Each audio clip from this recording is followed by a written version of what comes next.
Good evening. This is part 6 of God in Our Life. Okay, when I lived in Mountain Home, where I lived, we had 3.5 miles of gravel road. On that gravel road, a lot of flint rock. So I did more than my share of changing flat tires. So we went to Mountain Home at the tire shop. My wife was known as the flat lady because she's always getting tires there. So she was inside negotiating to get some more tires and all. And I was sitting outside waiting on her to come back out.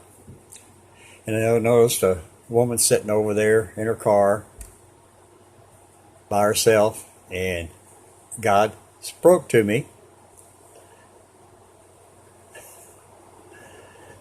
He told me to go over and tell that lady over there that I've heard her prayers and that I'm working on it and it'll soon be taken care of. And I go, yeah, right. That ain't you. Get out of here, Satan, in the name of Jesus. And I sat there for a minute. And he goes, do what I told you to do. And I go, she's going to think I'm nuts. You don't walk up to somebody like that and just say something like that. Come on. Yeah. So I was arguing with God again. And then he said, do it. I said, oh, how am I supposed to do this, So I got out of the car and I walked over to her. I go, excuse me, ma'am. And she looked at me.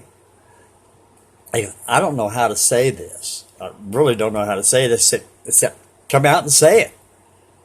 And she goes, what's wrong? What can I do? What's going on here?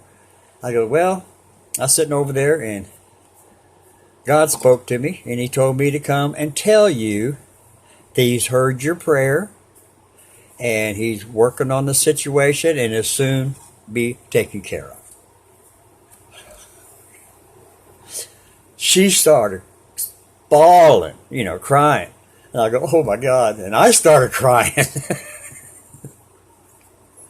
And she just sit there, just sobbing and crying and all this stuff. And I'm sitting there going, okie dokie. Okay, this is different. And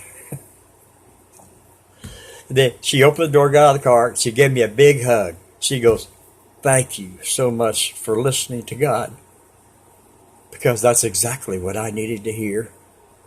God bless you. And she got back in her car. And I went back, got in the truck. And finally my wife come out and I told her what happened. And I had tears in my eyes, man, because, nothing like that's ever happened to me before. But that's just another example of God in your life and listening to his voice. I'd always question. When I hear something like that, I always question it and I always rebuke the devil first. And it keeps coming back. It ain't the devil. It's God. So that's another example of something that God has done in my life. And you have a blessed night. Thank you.